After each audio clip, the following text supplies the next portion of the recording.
obviously we had the preparations for this meeting and work on future meetings. We keep speaking about having a forward planning that you, the community, have requested. You know, being able to both regularize your travel schedules and better coordinate with all the other operations meetings that are going around globally. And there has been progress in that realm, and Betty will mention that during her update. I don't want to steal her thunder. We have fortnightly conference calls, and the minutes are published. URLs are there, easily findable on the redesigned website. The 2009 minutes are pending because I don't believe the one meeting we've had so far this year has been published. New business. We've been working on some things that have come up in the past, standardization of conference network experiments, i.e. do interesting things but don't break the network, as in not a repeat of the IPv6 hour, but still learn something interesting. We are looking at new models and additional vendor participation, additional sponsorships. We have some ideas, but we need to hear from you all how much vendor presence, how much marketing would really be too much in your mind. We've been sticking to our model of a whole lot of, shall we say, limited marketing presence, and in some ways that doesn't necessarily help us get the people, the marketing people who are going to spend the dollars to actually spend the dollars to help host a meeting. So we need to hear from you all how much is too much. We don't want to go all the way to Consumer Electronics Show land, but we need to add a little bit more. We've also been trying to facilitate more operator input from you all into the research community. There was a survey done during NANOG 44, and Nafsanta Fatima, hopefully I didn't mangle your name badly. She is here from RIT with a survey, a paper survey to be filled out while you're here. She's going to be sharing the results with the community and has had a desk out by registration. I've seen a lot of you guys actually filling it out, so yay, progress. Most importantly, new business is whatever you all say is important to you. So if there are issues we are not addressing, let us know. If there's issues we're spending time on that you don't think is important, let us know. How do you let us know? Standard mailing list slide. NANOG@nanog.org for all your operations, engineering, and random discussion. NANOG Futures for discussion about NANOG itself. Hopefully everybody here is on NANOG attendees and has been participated in the interesting discussion about medical concerns in coming here. Steering@nanog.org is how you reach the steering committee. NANOG PC to reach the PC. And note, Todd, it's nanogpc@nanog.org this time around. And admins@nanog.org, of course, to reach the MLC admins. Any questions? Nobody jumped up to a microphone to interrupt me, so I didn't offend you. Sorry, Bill. All right, Todd Underwood, take it away. So in general, these meetings are interesting in the proportion of how much people have been drinking, and I'm sensing there's been a lot of pool time, which is good. And there is a bar at the pool, but I actually did a quick survey, and I talked to the bartender, and y'all weren't drinking very much. So this is probably going to be another boring community meeting, but we're going to get through it. Okay, so program committee. The program committee is the very large and yet very productive group of people who put together the content and to some extent the structure of the meeting. So the steering committee is responsible for overall governance of NANOG. Merit is the fiscal agent for NANOG and does all of the operations and day-to-day work of making the meetings happening and running the infrastructure. And the program committee selects the content and, more importantly, recruits the content. So if you really like what's on the program, you can come up and find any of the people on this list, and you could thank us for selecting and recruiting and shepherding such wonderful content. If you really, that's actually useful feedback. In particular, if you don't say, it's a great meeting. It's a great meeting is nice. We feel good. If somebody comes up to us and says, great meeting, it's nice. But that's just one sort of hair shy of just as useless as this whole meeting sucked. Both of those are like, okay, fine, you liked it, you didn't like it. What would be more useful is, this talk was great. And what would be even more useful was, this talk was great, comma, because. See, that we would like. You see where I'm going with this? You guys don't see where I'm See, it's the beer is the problem, I'm telling you. I won't ask all these people. Yes, sir. Oh, excellent. There you go. So if we had feedback on that, where would we put it? Well, it's coming. I'm going to skip ahead. How do we find these Okay, people? so first of all, let me just say, right there, NANOG, pc@nanog.org. The guy in the corner already said that. So you could do that. There is also a survey, right? And there is a survey that will be given. There's a link to it. It will be given during the meeting. You'll fill out the survey. Sort of as you're closing in towards the last third of the meeting, you'll be thinking to yourself about two things. One is your flight home, and the second is filling out the survey. As soon as you think about your flight home, okay, you're all very relaxed. You're going down, and you're thinking about your flight home. As soon as you think about your flight home, you will think, I need to fill out the survey. Okay? That's very good. The other thing is program committee members have special badges. I'm actually confused about that because mine is green. Are they green? Yellow and blue make green. I'm green because you guys are yellow. Got it. All right, so it's very confusing. Anyway, so program committee members, except for me, are yellow. And go to this list. These people are from all kinds of different companies and are very responsible, very smart, very cool people, and we all put together the program together. I usually do a quick, it used to be the case that we would basically accept everything that was submitted, and the feedback we got from the committee was that's more or less unacceptable because there's some percentage of the stuff that's submitted that's just not appropriate for some reason, and essentially we got the feedback, you guys need to recruit more good content so that we can, not have that last sort of 20% of stuff we didn't want to see there. So we took that seriously. We went out and recruited a bunch of good talks. And we got to the point where now we are in the position of having to turn down some decent talks, which used never to be the case. So for this NANOG, we had 44 talks submitted. 10 of them were withdrawn for one reason or other. Some people couldn't get travel approval. Some people, changed their mind about being able to give the talk. Some people flaked out because it happens. People flake out. 8 were declined by us. There were some interesting reasons for that. Some you guys would expect. Insufficiently technical or overly marketing. There were a couple that were that way. This is a architecture. It looks technical because it has network maps in it, but it's really only network maps that are appropriate for one vendor's technology, and if you want that, you should just go get their slides off their website. Yes, Ryan? Oh, right there. This is Mike. Hello? There you go. A good percentage of the declined presentations were due to insufficient material. They gave an abstract and nothing more ever, despite prompts. That is a really good point. So of the list of reasons we had, that was another one where people, there's a fine line. We understand that we want presentations that are as real-world useful as possible. If you're presenting a brand new protocol that nobody's ever going to use, but it's an interesting protocol, we'll definitely consider it. If you're presenting a case study of an implementation of something that nobody's ever presented a case study of, and you actually did it, and it's in use by your customers, you just jump to the head of the line. Your presentation's getting in. On the other hand, people who can do that latter kind of presentation are busy people running networks, and so sometimes they submit presentations with an abstract and no slides. Sometimes they submit 5 slides. 5 slides is okay, but it's actually fairly difficult to tell what kind of a 30-minute presentation those 5 slides are going to turn into. So sometimes we ended up prodding people very hard, and sometimes the prodding failed. We had a bunch of topic audience mismatch where it was just, yeah, this is a good presentation for some other conference, but you guys aren't going to like it. We had some similar presentations, but there was another one that was already accepted that were better. And there were a bunch of just too late to get in stuff. Like, the conference is full. I'm sorry. So if you want to present at NANOG, it's not that hard. I mean, seeing a 18-20% decline rate should encourage you to think that if you submit an even vaguely interesting presentation with more than 5 slides roughly on time, you'll probably get your presentation accepted. 26, yeah, I don't know, that's right. 26% were accepted, so 58%. Let me say something about lightning talks. Everyone here know what lightning talks are? No? Yes? Again, with the bar problem.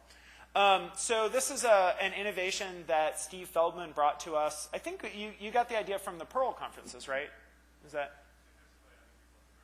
Oh, okay. So other people in the program committee had sort of seen this at the Pearl conferences. Basically, we set aside a decent-sized chunk of time, usually somewhere between 2 and 4 half-hour slots, to be divided up into 10-minute lightning talk time periods. Lightning talks are perfect for this audience because you don't have to do them in advance. It's only 10 minutes. It can be done immediately before you walk on stage or, half an hour before, but it needs to be topical and interesting enough that you can compete with all the other people who are also procrastinating slackers. No, I didn't say procrastinating slackers. That's not what I meant to say. But lightning talks are very popular because they tend to be incredibly zippy, fast-paced, usually very topical and relevant. We still have a ton of lightning talk slots, and now is the time to prepare them. So if you have an idea for a lightning talk and you just want to prepare an abstract and submit it, go to nanogpc.org, set up a speaker account, go to the lightning talk link, and submit the abstract. If your abstract is approved, you'll be on the next day's lightning talks. The lightning talk slots for tomorrow will be announced later tonight. So if you've submitted a lightning talk and you haven't heard back from us, that's when you will. There have been actually not that many submitted yet, so there's plenty of time for any others. Any questions on that? So the main thing, the reason we come to here is we want to know how are we doing. What are your priorities for the program? What do you want to see more of? What do you want to see less of? What's good? What's useless? We'll take that feedback now. If I knew a way to sort of anger one or two of you enough to make you come to your feet. We're looking at Philly NANOG doing nothing but V6 content. We might throw in a little bit of Lisp, but it'll just be all V6. What we've decided is that IPv4 is pretty useless. I mean, nobody's using it for anything. The porn and spam have taken it over, and nobody wants porn. I mean, that's clear. So, yeah. I think that's a great idea because it means we actually get to spend more time at the pool. So, yeah. But it's in Philly. Is there a good pool? No. See, there's no good pool in Philly. Who said we have to go to Philly? Well, this is what we're looking at for the Philly You're now. jumping ahead there. All right, sorry. Any other? I'm kidding about the V6 thing. V6 is never going to happen. There's no transition path. Both of those things are true. Anything else from anyone? Feedback? Oh, feedback? Just Mike in the corner. Hi, Sylvie Leperrière from Tata Communications. And a member of the program committee. Yes, that would be the yellow tag. I would like to have people's opinion about going from 3 meetings a year to 2 meetings a year. There's an excellent discussion. So this is there's a number of structural discussions about meetings that come up periodically, how to divide the time at a meeting, how long meetings should be, and this is one of the topics that comes up pretty consistently. This is, believe it or not, related to the point Joe was making about sponsorship. At the last time we seriously looked at this, and Betty can comment during her time up here, the challenge is that Merit has a set of resources dedicated to supporting NANOG that if you divide them by the revenue from 3 meetings, it works out actually pretty well. We're doing, I mean, we don't have a big surplus, but we're losing almost no money and making some money on most meetings, and Betty will talk about that. If you go to 2 meetings a year, the finances change pretty substantially, and you would need probably, I'm just guessing, but a couple $100,000 per meeting extra, which is not, it's not inconceivable. It's just that's been the challenge in the past. But a number of people, if that's important to people, and we need to revisit it in detail, then we will need to seriously re-examine the current sponsorship models to be able, and probably have to have more marketing presence to get more dollars in. Yep. And certainly not to steal any thunder from Todd or Joe, there is room on the survey. We actually put a question on the survey again asking about venues, specifically trying to draw out input from the larger community, those that are here, those that are watching remotely. So hopefully we can have some continued discussion here, but really, really what's going to make a significant difference is to complete the survey and provide us detailed comments and recommendations. So it's not just, I want this, but offer some suggestions on how to get what you want, knowing if you go to the financial page on the NANOG website in the vein of transparency, you can see what meetings cost. So not only look at what you want to have happen, but look at the money logistics of what Merit has been spending to prepare and provide the meetings for you. And those of you actually watching the stream and participating remotely, the survey is available to remote participants. Yes. Martin, and then we'll go to Joel. With great thanks to Merit, and that's a statement I've said for many, many years, and other people have as well. What's interesting about what you just said is I think it's around the wrong way. The purpose of the conference is to provide a location and a place for communication, whether it be via the talks or individuals. And so it may be more important to listen to the attendees, and I say membership, than to sit and look and say the primary reason for 3 is the financing of Merit for the conferences. The way you said it was a little round the wrong way. The logic of needing 3 and therefore the level of sponsorship makes sense.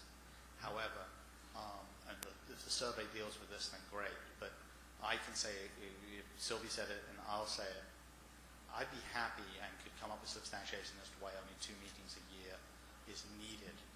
But that's going away from the how do you sponsor and how do you pay for it statement.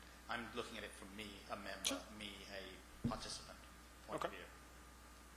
Joel? Joel Yegley, Program Committee Member. I would just observe that when we shack up with the RIR for one meeting, we lose a day of the program anyway. And, given the amount of the effort that goes into actually recruiting good material, like even that one is a serious challenge. I mean, we have, we have a lot of stuff to get through. Mm-hmm. And, when you add in the buffs and all of that, even, meeting in conjunction with Aaron substantially detracts from the amount of material that we can put in the program today. So I would just observe that in the context of a 2-meeting versus a 3-meeting context. Because if we had 2 meetings with one with Aaron, then that has that much more implication for the actual length and breadth of the program. Okay. Keith? Keith Mitchell, ISC. It's unclear to me what the advantages of 2 meetings are. Certainly, for right meetings, they've gone from 3 to 2, and I think there's a loss of continuity as a consequence. If NANOG meetings are a good thing, why do we want less of them? That's just my thoughts. I'm positive there are people in the audience to speak to that, so I'm not going to say your stuff for you, so come to the microphone. Bill Norton. I had a different thread. I'm wondering if I should back off and let this one continue. Okay, if this is on that thread, hold on for a second and we'll come back to you. Yes. This is on that thread. Yes, Lucy Lynch, Internet Society, and I am a NANOG alum. My work doesn't really take me into this community every time anymore. And 3 meetings is important to me because it gives me an opportunity to get here when I have an opening. And I think you don't do enough outreach to those of us who are NANOG lovers and alums. Okay. I'm back. Senor Levy. Senor Levy. You're right, this needs more explanation. So it isn't just an issue of NANOG, and Lucy, the comment is absolutely valid. I mean, there's a great aspect of the NANOG meetings, but they aren't in a vacuum. Mm-hmm. We also have GPF, whether it's coincident like it is now, but it normally isn't. We have the European Peering Forum. If I go look at the right meetings at 2 a year, if I look at APNIC at 2 a year, if I look at Apricot. Now, for global players... Can I interject just 1 second? I just want to give a special shout out to NZNOG, whose meeting we have scheduled again this week, and we're really sorry, guys. I hope you're out there watching. You can follow it online. But if you look at this globally, we have an awful lot of meetings, an awful lot of opportunities to get together. Mm-hmm. And as much as some of those are regional, some of them also handle the same set of global players. So for a special subset of people that are at NANOG, there's actually an awful lot of meetings. Yep. That's why, and from my company's point of view, that's why I pushed and said that, yeah, if there are only 2 of these, that'd be fine. Because there's plenty of other events that go on throughout the globe, even though sometimes they do come very close or overlap. I mean, for a lot of the folks that visit a lot of meetings, there's always the question of, can your company be sending somebody else, or maybe you don't have to send somebody to every meeting. That's true. Skip a meeting. Did you? You don't die when you skip a meeting. I'm going to tell you. Betty, did you? I'd actually never thought about that. Well, I think Martin makes a really, really good point in that there are a number of global meetings that just in scheduling an NANOG is difficult, trying to get ahead of the curve or trying to avoid all the various meetings to host an NANOG is a challenge.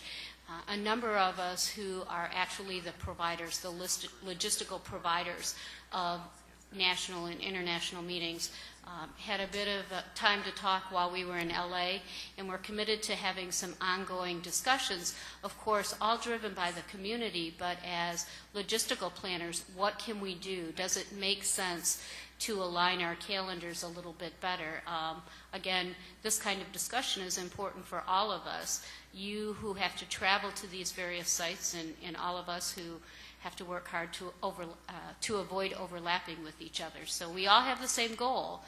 We just have to come up with ways to try to solve it. And just one other comment, Martin. About 2 years ago, I tried to get a conversation going because I think you made an important point. It is a subset. It's not a small subset, but it's a very particular subset of the NANOG audience that goes to lots and lots of international conferences. And the goal, and I think you're in that subset, and Sylvia's in that subset. I see maybe 20%, 30% of the people in that room are people I've seen in Europe, I've seen in Asia. So I understand that. What those people are looking for, I think, is two things: is enough meetings and is a critical mass at each meeting. You neither want to go to too many meetings, nor do you want to go to a meeting that has insufficient other people there that the meeting itself was not worthwhile. I made a suggestion to a combination of people from Europe, North America, and Asia that it should be possible, because the main goal of those people is peering. It is a focus on peering. And I made a suggestion to try to put a strong peering focus on a single RIPE meeting, a single Apricot meeting, and a single NANOG meeting per year, and make that meeting have critical mass. At that point, however many other meetings NANOG has, as long as those are distributed around the year in an appropriate way, you've solved your problem. You have enough meetings, and each of the meetings you go to has critical mass. That conversation didn't really get anywhere, but I'd be happy to help you try to get that started again. Let's see, we are there. Patrick. Hi, Patrick Gilmore, Akamai Technologies. And a member of the steering committee. And a member of the steering committee. So, talking as somebody who does go to a lot of these meetings, but thinking about just NANOG, having 3 meetings a year is actually, especially in this quote-unquote economic climate, is actually becoming a burden to some people. And skipping a meeting is unfortunately not actually necessarily a good idea for us. To come here, and I'm not talking about just coming here for peering, because believe it or not, that's actually not why I come here. To come here to talk to people, if I only come to 2 a year and you only come to 1 or 2 a year, we might not see each other at all, or at most once a year. There is a small but important difference between seeing every 4 months and 6 months. There's a much, much, much larger difference between having face-to-faces every 6 months and every 12 months. Mm-hmm. So by dropping it to 2 a year, we may actually see more people come. We may see fewer people not come to meetings, which is also another problem. I mean, we didn't fill the 500 here, right? Yeah. And so it's probably, there's trade-offs back and forth, but I'm just saying I personally think that, there's going to 2 meetings is okay. Dropping meetings or not coming actually has a lot of bad side effects that you may not see until you start doing it. Okay. Brandon? That actually segued perfectly. Wait, who are you again? Hi, I'm Brandon Ross with Xiocom. Excellent. I'm going to have to be on the exact opposite side of that because I tend to miss, although I've been coming to NANOG for a very long time, I tend to miss meetings periodically and regularly because of either work demands or personal demands or money demands or whatever the heck the problem is at that time. And having 3 meetings a year means that if I miss 1 meeting, it's only a few more months until there's another meeting. But if there's only 2 meetings a year, now it's an entire year since I've been to a NANOG if I miss just 1 meeting. Mm-hmm. So for me, that it's actually worse to have only the 2 meetings a year, even though, granted, I'm probably less likely to miss one. But on the other hand, especially if they don't get announced, say, a year in advance, because that tends to be where my vacation frequent flyer mile conflicts come from, because that was actually how I missed the last meeting I missed. Betty's going to have something for you. We're working on that. You're going to be happy. But still, the point is still, if it's inevitable that I'm going to miss a meeting, now it's a whole year in between. And now if I miss 2 meetings in a row, holy cow, now feels like 3 years since I've seen anybody. And 18 months, but who's counting? Oh, okay. Fine. Feels like. Forever. I miss you guys. We miss you too, Brandon. We love you, Brandon. Okay. Bill? You know, I think Patrick said perfectly what I was going to say regarding the 2 versus 3 meeting. We are in very tough economic times, though, aren't we? So I think Merit's going to have to take a look at the finances and keep things sustained over the next couple of years. But the new thread I wanted to start had to do more with the program. One of the things that I think Ren is doing really well is evolving NANOG through this orientation, this newcomer orientation. Mm-hmm. Each time I see something new that's being tried, and I really, really like that a lot. And I would encourage the program committee to try and do more things, more different things. You know, if it fails, I think that's just fine. Mm-hmm. This is a very risk-tolerant group of folks that would be more than happy to try some new things.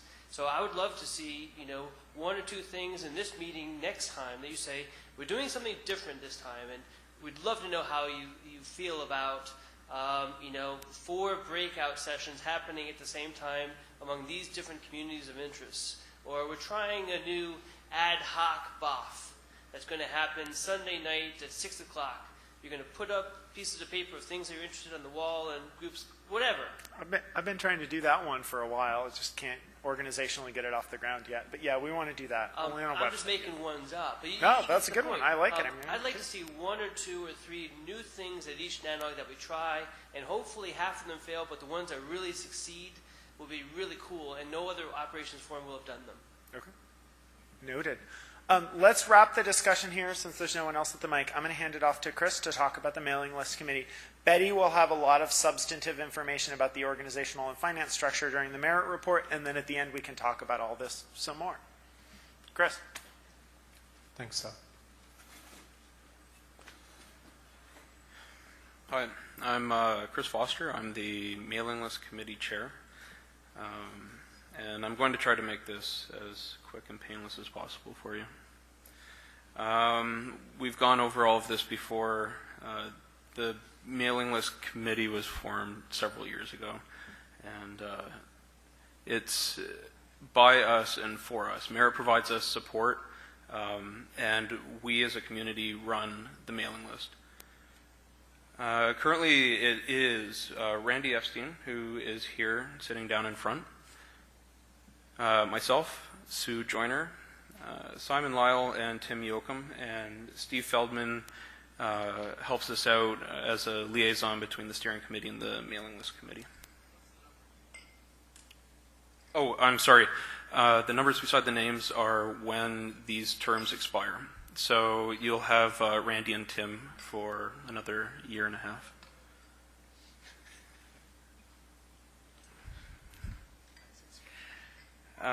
So our job as the mailing list committee is basically to make sure that the mailing list doesn't get out of control. We do understand how everybody feels about off-topic posts and threads, and I know that it causes a lot of people to be driven away from the mailing list, and we do our best to inform new people that have joined the mailing list what the rules are when they kind of slip out of bounds. You won't hear very much from us. You'll really only hear from us when it's something that has gone truly drastically wrong. And you may have seen a couple posts from myself asking people to cut something out.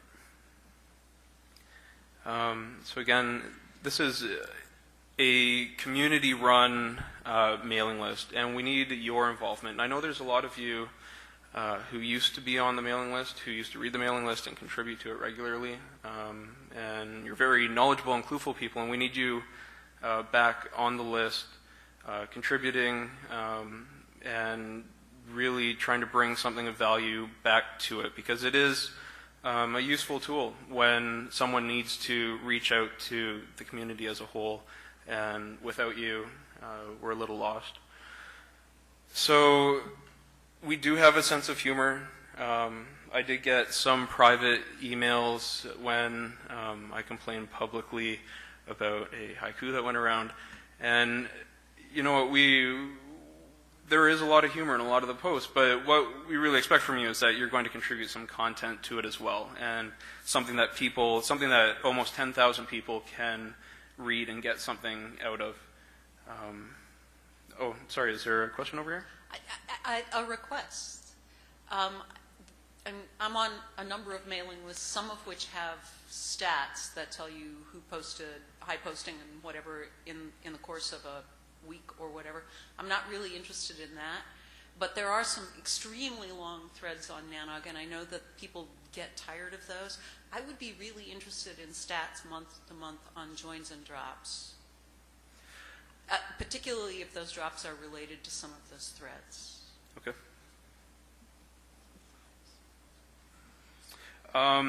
Unfortunately, these statistics have fallen into a little bit of disrepair.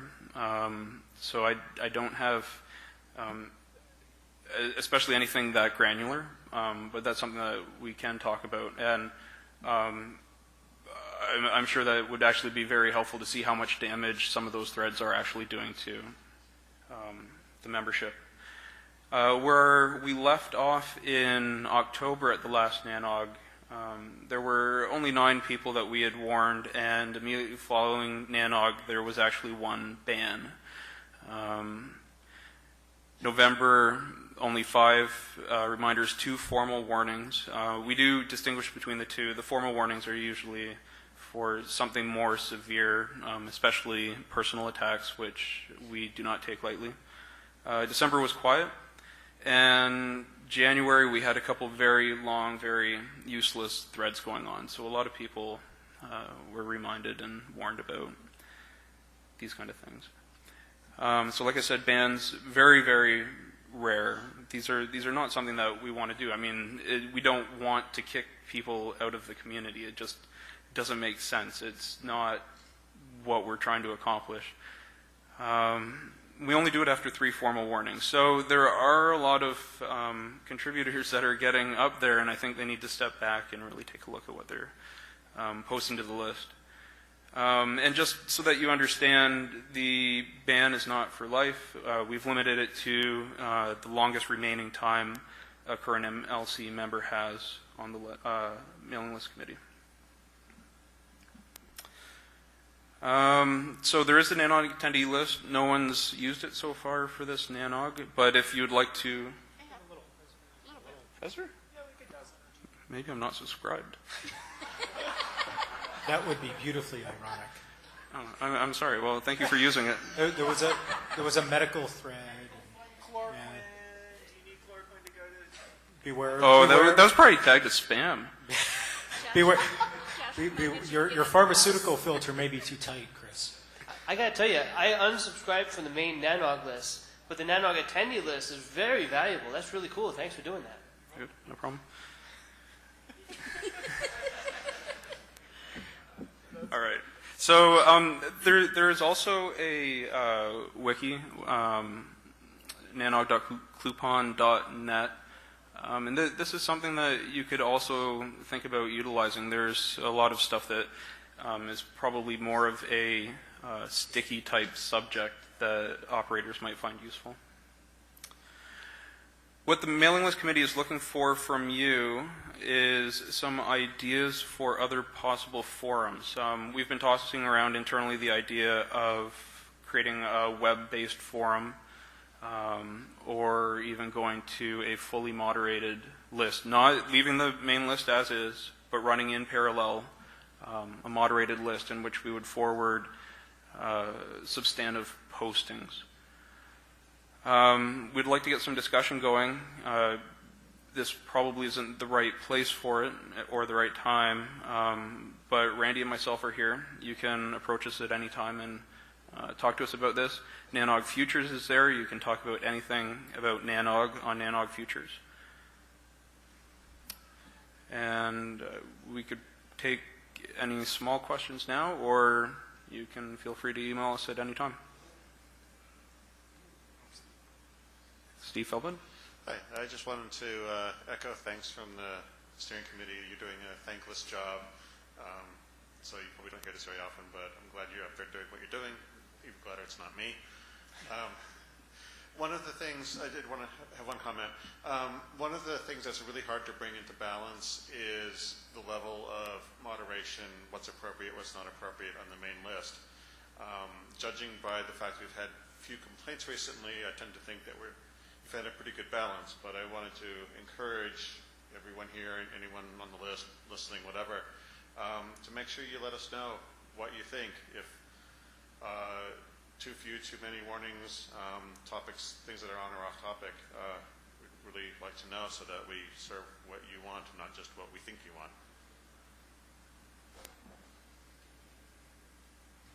The only comment I would have is that I think at some point it may be worthwhile refocusing the discussion again on maybe splitting the list up into a couple different areas. Maybe not here, maybe not right now, but it might be one of the things to do to make the volume and the focus more appropriate for different folks. Okay. That is probably a really good thread to start on NANOG Futures, because it comes up from time to time, but I haven't seen a thorough, like, here's a proposal or here's something I'd really like to discuss and try to get people involved. So you got a keyboard, go ahead. Okay, thank you. And one plea, a final time, please, if you've left us, come back. We can really use more clueful folk. Okay, thank you. Thanks, Chris.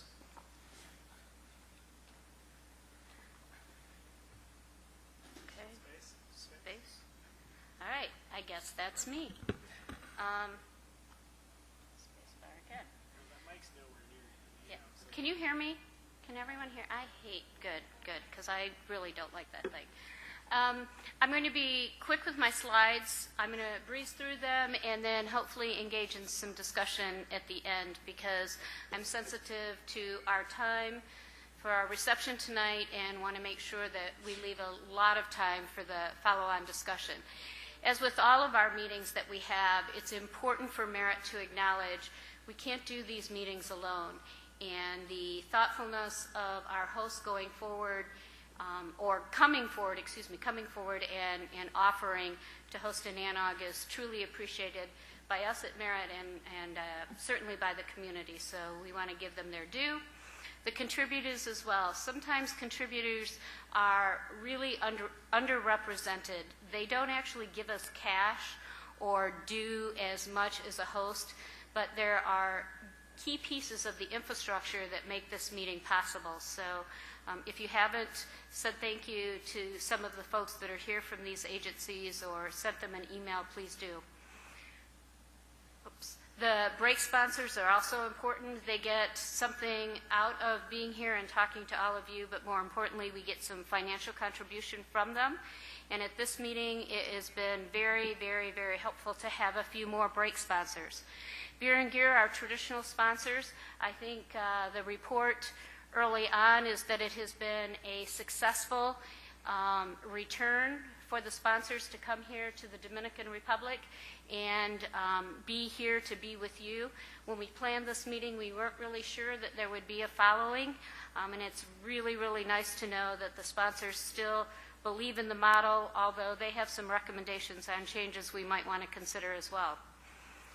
Our social sponsor this evening is an important part of our visit here to the Dominican Republic. So if you haven't made plans to go to the reception, please do. I'm told it's going to be pretty outstanding. I wanted to take a few minutes tonight so that we're not talking about this in the hallway conversations or as part of the important agenda for the meeting itself tomorrow, but give you my 2-minute overview. Not 2 minutes, 2 seconds. Sorry, I'll keep it to 2 seconds. I'm often asked back home at Merit, and certainly here, why does Merit want to do this? Why does Merit, this nonprofit organization that is particularly not a national player, very important in our regional state of Michigan, but why do we want to do this? Why do we want to be a non-for-profit hosting NANOG? Well, we do it because the mission of Merit, if you go to our Merit webpage, merit.edu, you'll see that our philosophy has been and continues to be about building a community base, serving as a facilitator to our members. And we see in NANOG all of you being a community. And we're very, very happy to be a part of that community. And through that membership, we're serving our mission as a nonprofit in Michigan. So there's the linkage. Why do we do it? Because we see our philosophy at Merit is building communities, and we want to be a part of this community. We're not driving necessarily what you do. We want to be a facilitator of your community. And we do that in a way that we hope you trust us, that we're a trusted source. We're not here as a vendor to compete with all of you, but that we're a trusted source. We have been through some times before. We hope we're past all of those, and that you see through Merit the transparency of the financial information and our working relationship with all of the committees that you elect. If we're not a trusted source, if there are really issues that are bugging you and you feel the need to say something directly to Merit, always email me, email our CEO, Don Walsh, who's not here this time. He actually broke his hip. So we've had our injuries back at Merit. He couldn't be here with us this time. But we really do care. We take very seriously the 2 points of being a community-based organization and that we're a trusted source. We believe that through those missions above, we take back to our state the educational and research development ideas, which is all about what we started many years ago back at Merit, and through the relationship with all of you, we can enhance our base back in Michigan. And lastly, we bring a number of Merit staff with us to these meetings, and it's the knowledge transfer that they gain from being a part of the community with you that makes our network back at home that much better. One of the ways in which you can speak with all of us, and here are the things that we generally try to listen to through nanog-support@nanog.org. All of the members of Merit staff, who's all here? Can you stand up, guys? Merit staff? They're not all here. There's a few of them, our network engineers. They did a great job, guys. We all arrived, just so you know, the kind of dedication that they all do on your behalf. Many of us arrived here on Thursday afternoon, and we haven't been outdoors yet. So the Merit staff really do take very seriously their job of working to make this meeting and this venue work for you when you arrive. The folks that are here primarily are on our engineering and network side. But you all know Carol Wadsworth. I'm sure if you haven't met her, you will see her many times, and Gail Turkhurst as well, who does registration. Generally, if you really want to know something, send your question to NANOG support, because if you just ask me, I probably won't know the answer, but the wonderful Merit staff will, who are a membership of that list. The things that we deal with are hosting and sponsorship questions. How to be a host? Do I want to be a host? What do I get for being a host? Do I want to be a sponsor? How much does it cost? Are there any sponsorship opportunities? Those are the kinds of questions that we deal with. We also are responsible for the physical organizational structure of the email list, not the content or the management of it, but how it operates, and the website. If you haven't had an opportunity to receive email messages from Brian, our webmaster, ask Joe or Chris or Todd or Ren. He's great and is willing to work with almost anybody who has a great suggestion on how to make the NANOG website service the community. And he's also a part of NANOG support, so any suggestions he's more than willing to take in. Registration, of course, getting you all registered for the meetings, keeping the demographic of who was here, and all that goes with that. The meeting logistics, they're all different. Every meeting we have our NANOG stories that we always tell, but the Merit staff do a lot to make the NANOG community meetings and the community work as a whole. Certainly we work with the community committees, and we see their role as very, very instrumental in making all of this work. Now the important one, I know, the P's again, sorry. NANOG 44, you all like to hear about the revenue. It's right here. It didn't line up quite as well, so it kind of rolls together there. But the revenue from the meeting was $355,898.62. So that's what we took in from registration and sponsorship.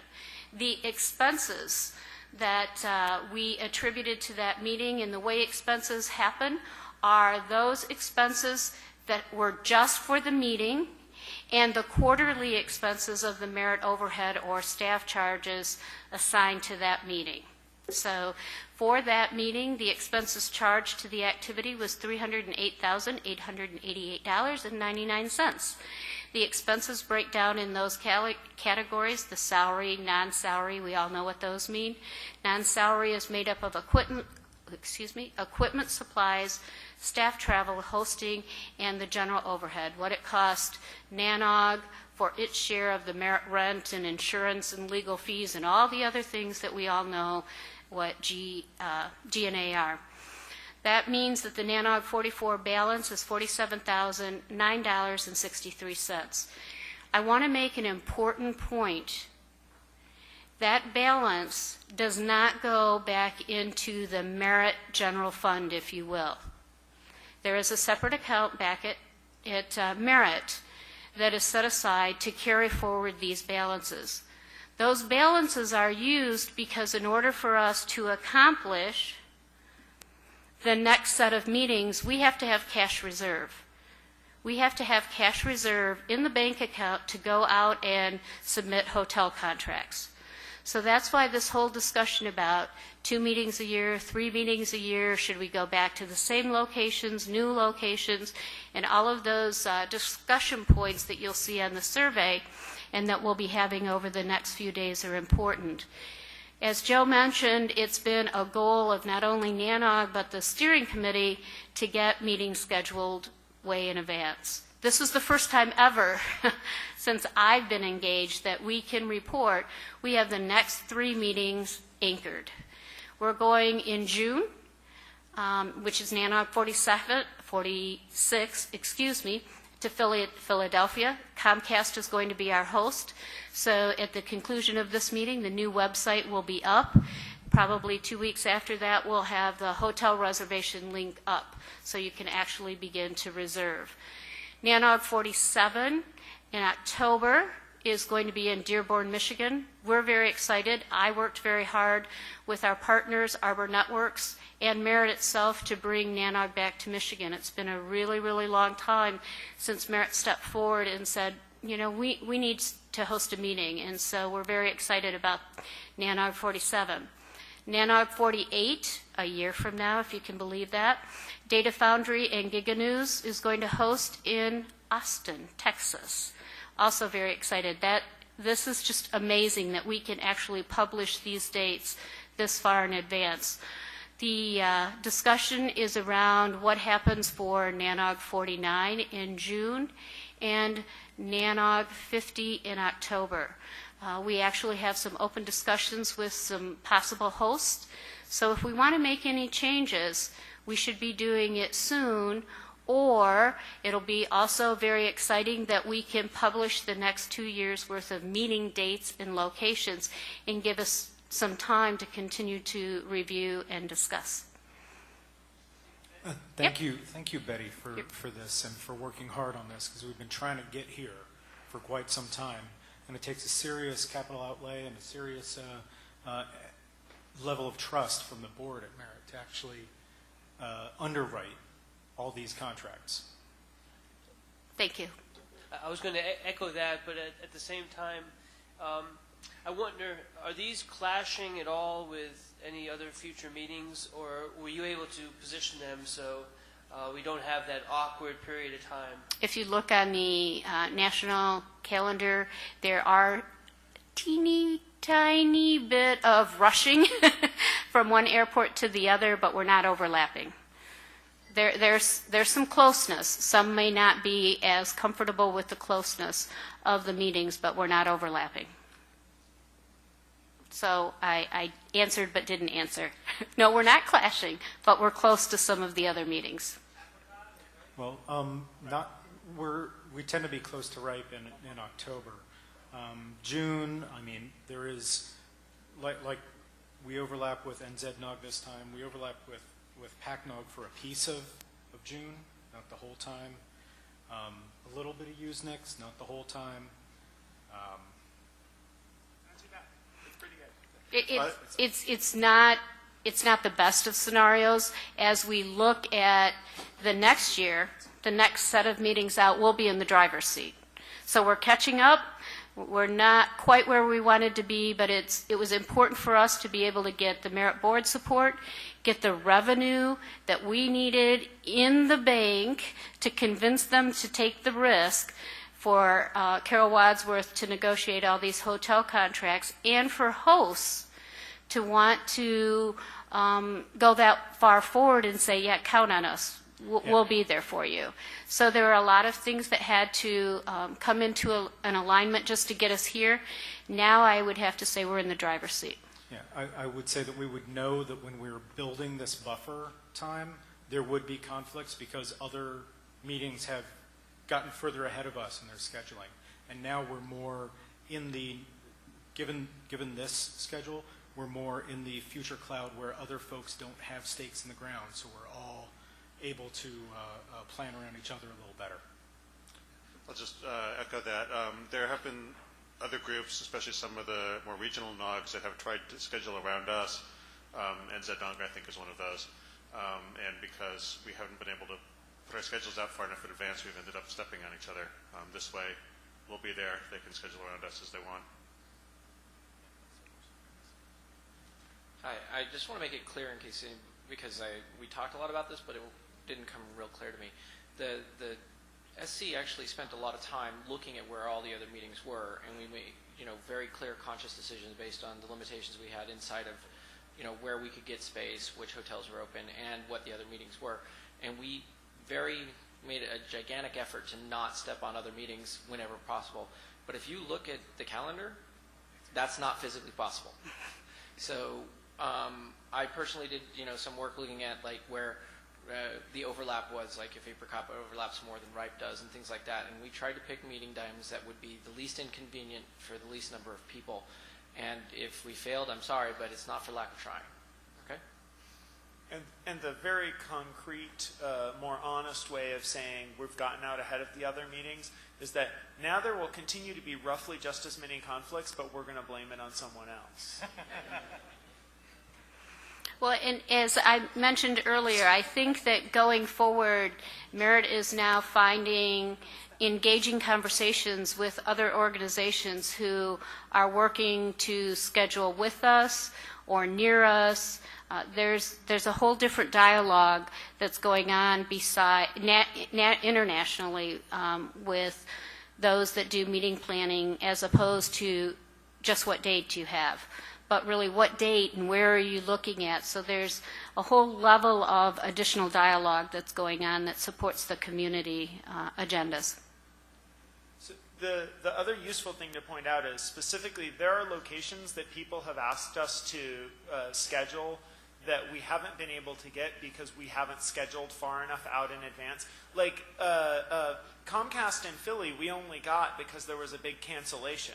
But if there hadn't been a big cancellation, in general, all the good hotels in Philly book up a year in advance, and if we're scheduling 4 months in advance, we're screwed. Chicago, I've talked to a bunch of people who are like, let's go back to Chicago. Chicago was awesome from a travel perspective. A bunch of people like the hotel and the venue. Well, all the good venues, and the one really good venue in Chicago books up between 12 and 18 months in advance. And since we haven't been 12 to 18 months in advance, we couldn't ever really figure out how to go back to Chicago. Well, now, if you guys want to go back to Chicago, we can say so, and let's find a sponsor in Chicago, and let's go. If there's somewhere else, if you guys really want to be in, Toronto in February, because I've been hearing a lot of grief about this location. When we were in Toronto in February last year, people said, send us somewhere warm. Well, here we're in Santo Domingo, and now I'm hearing God, Toronto was a great site. You guys are just whiny. But if it's Toronto, it's fine. If it's Toronto, you want just whatever. Give us some feedback and give us some sponsors, and we'll go chase them. Right. New Orleans. Oh, that's interesting. Please. New Orleans. Somebody? Okay. New Orleans? New Orleans. All right. Pete Templin, TextLink /PacWest. Just for the sake of talking about travel and such, keep in mind that Austin as far as I know, is a hub for no one. So most folks are going to have to connect unless they are coming from hubs. Just a small factor. Well, that's another one of these decision points about locations. You can either go to an easy travel location like Chicago and wind up needing to book far in advance and have a pricier hotel.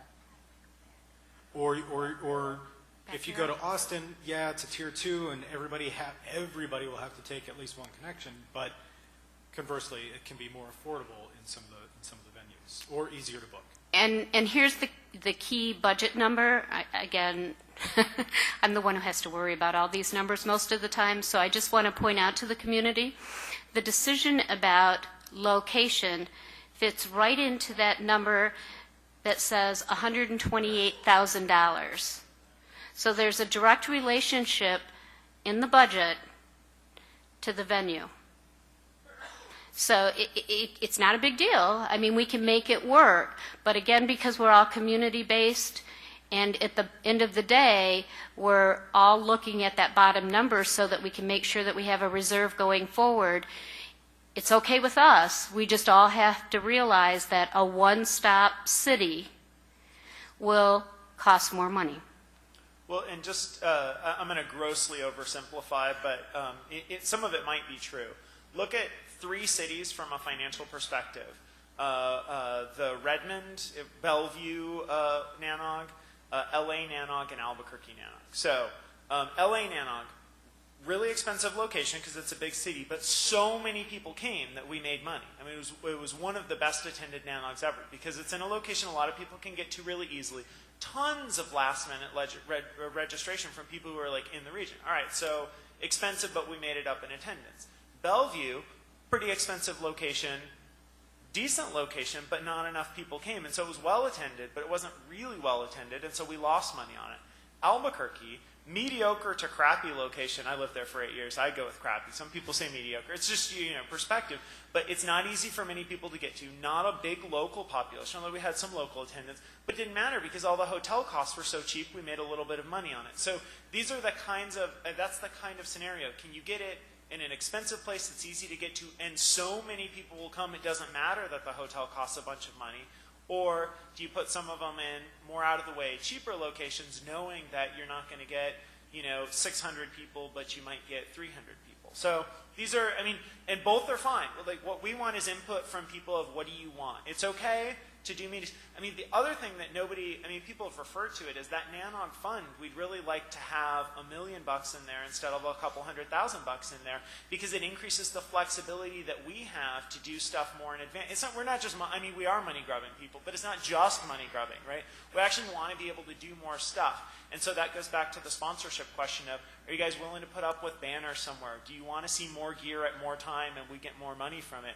Do you want sponsored, little rooms where people buy you crap and buy you drinks and spiel at you?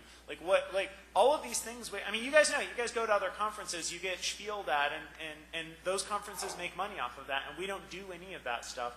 If we do some of that stuff, we can make some more money and we can do more stuff with it. If we don't, that's okay, but it just means we're not going to be able to plan as much in advance. Mr. Levy. One point, as you've got this slide back up again, what was the balance that was brought forward from the previous meeting? 35,000, I believe. 33,000. It's on the website. I'm sorry. Okay. No, that's okay. That answers but it made up for the $38,000 loss we had from the meeting before. Right. So they're all there. Funny how that happens. Yeah.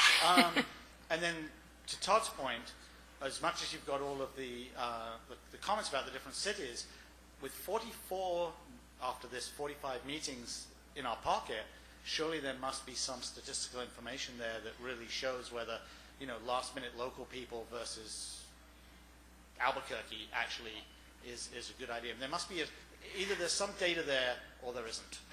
There's an enormous amount of data, but analyzing it is very complex because there are cyclical, there are weather factors, there are local factors, there are cycles of our business factors. So did Salt Lake City have low attendance because it was immediately post-bomb or because it was Salt Lake City? I don't know. But you make a great point. The data's there, and there isn't any reason why we can't find a place to put it up on the website. So it's all graphed. It's been shared, and we can certainly do that. Good point. Sorry. Hi, Andre Edwards, Caribbean Telecommunications Union. I was just wondering, what was the primary driver in coming out of the North America to come down to Santo Domingo? Considering all the things that you've been balancing there in terms of the finances, what was the primary driver there? As well as if going forward you would have been considering any other place in the Caribbean, well, it'd be what, that's 49, 50, that kind of thing. I'm just trying to ascertain how you balance it. No, a great point. I was wondering when it would come up. Certainly back home at Merit, I was asked often, so why? So why? What are your goals for going to the Dominican Republic? Why do you want to take NANOG for the first time out of North America? Had many discussions even with the steering committee that was in place 2 years ago and the current steering committee about those very issues. So I'll give you my 3 goals. I don't know that it's exactly shared by everyone, but they're the 3 goals that I shared with Merit as the reason a tiny nonprofit, not tiny, a nonprofit in Michigan that's owned by the public universities in the state would want to support taking this organization that is 20-some years old, primarily doing very well in North America, to the Caribbean. Well, there were 3 reasons. The first one is we wanted to be able to stretch the community. We wanted to be able to take NANOG and its mission and goals into an area of the country, into the Caribbean, where we see this community building philosophy badly needed. And I say it's badly needed because even when we talked about coming here to NANOG, or taking NANOG to the Caribbean, is it because of ARIN, the American Registry of Internet Numbers, or is it because of LACNIC? Bringing NANOG here, we're a neutral player. We're here to facilitate the needs of the operators, not align ourselves with one organization or another. So that was one goal. Hopefully we've met that by being able to bring a facilitation of the Caribbean operators and an experience, the second goal, allowing folks who perhaps don't travel outside of the area, the Caribbean area generally, often, exposure to the operators around the world that do travel. So there's the transfer of knowledge that might happen from all of these folks attending this meeting being here with the operators of the region. We won't know until someone tells us, oh, it was a great meeting and we had a lot of discussion. And then thirdly, the reason for coming here was that from being here, being the kind of organization that we are, we left something behind. We leave some goal, some value that either the operators would aspire to build for themselves, or that we've at least provided connectivity or helped a startup provider in the area have something better to service the area from having worked with us. So those were my 3 lofty goals for being here. I personally think it's a great thing that NANOG is being held down here. The only challenge I see, or one of the challenges I see, is that this is perceived as, you know, kind of a vacation destination, a great place to go. And as a result of, it's hard to justify internally to some companies that this is actually a work trip. This is not me trying to get some vacation benefits. But let's see, what were we talking about before? Money? Oh, the money thing. Commercialization, my suggestion is look at the past surveys. I don't think there has been anyone who said NANOG is too commercial. Oh, no. Yes, there have. There have. Now, it is not the din that it has been in the past, but we do get complaints about it periodically. There's a balance to be struck. Okay, I think we can go more commercial, my own personal perspective. A lot of the members of the SC believe that, and the PC, and part of the question I put out when I was talking is, you know, we need to hear from you how much is going to be too much. Do we try to do some incremental steps and see what's painful, or do we make some large steps? Don't sell the email addresses. That's the dividing line. Good point. I mean, this is coming, let me point out, from the man who sold sponsorship space on his badge at the Los Angeles NANOG. So, yes. I wanted to actually address both Bill's comment and the one before. We are, on the steering committee, are looking at the sponsorship model. We are not assuming that what we have now is what the community wants. We're not trying to really assume much of anything, so input is definitely requested. To the previous question about why we're here, flip answer was because we got too many complaints about Toronto. So we decided to go somewhere warm. But I think a large part of the real answer is because of Josh and Terramark stepping up and offering the idea. They put a lot of effort into making it so that we could get here, so that some of the issues that we would normally have with international travel and shipping would be smoothed over. We have a lot of cooperation from the government of Dominican Republic because of Terramark's help. So I think we owe them a lot of thanks. And we did, it was about a year ago this time, even before that, we were trying to decide, okay, where in Caribbean, if we're coming, where should we go? And Santo Domingo became logical choice, partly because Terramark has operations here, partly because the government help, the economy is friendly to us. A lot of good reasons for being here. It's not a huge tourist destination like somewhere else might have been, but it's a real city, a place able to support us. And hopefully we can return the favor by bringing or by sharing our knowledge and learning from people here.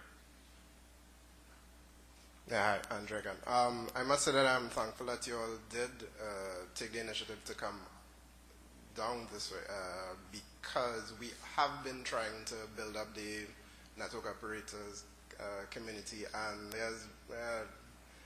we have a lot to learn from the way that things are structured and stuff. I'm not sure who I'd have to interact with, but I would like to find out more about how you continually motivate people to actually be active, because that is the main thing that is delaying the movement forward.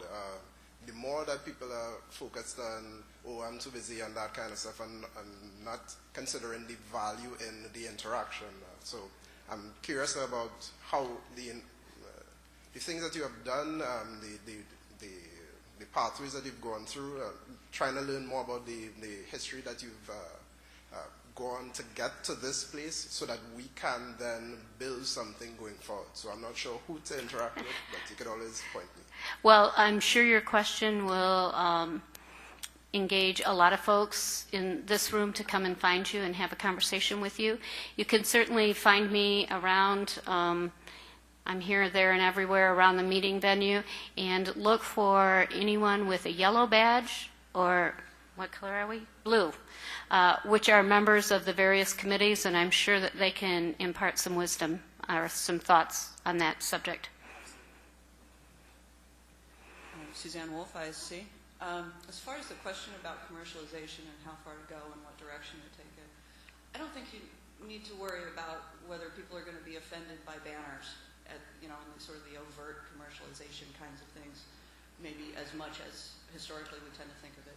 Because NANOG came out of an academically based community.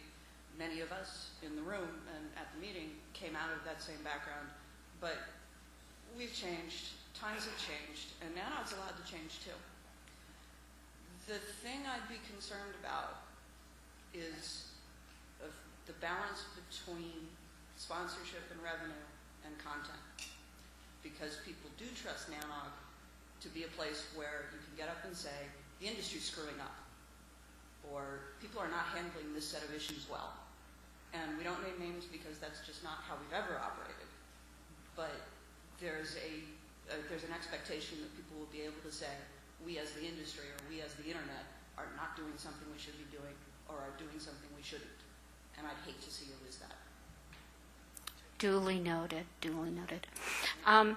I think we need to wrap it up so that we can get off to the reception. We need to secure the room, so look forward to seeing everyone in about an hour down in the Colonial Square and tomorrow morning. Thanks again.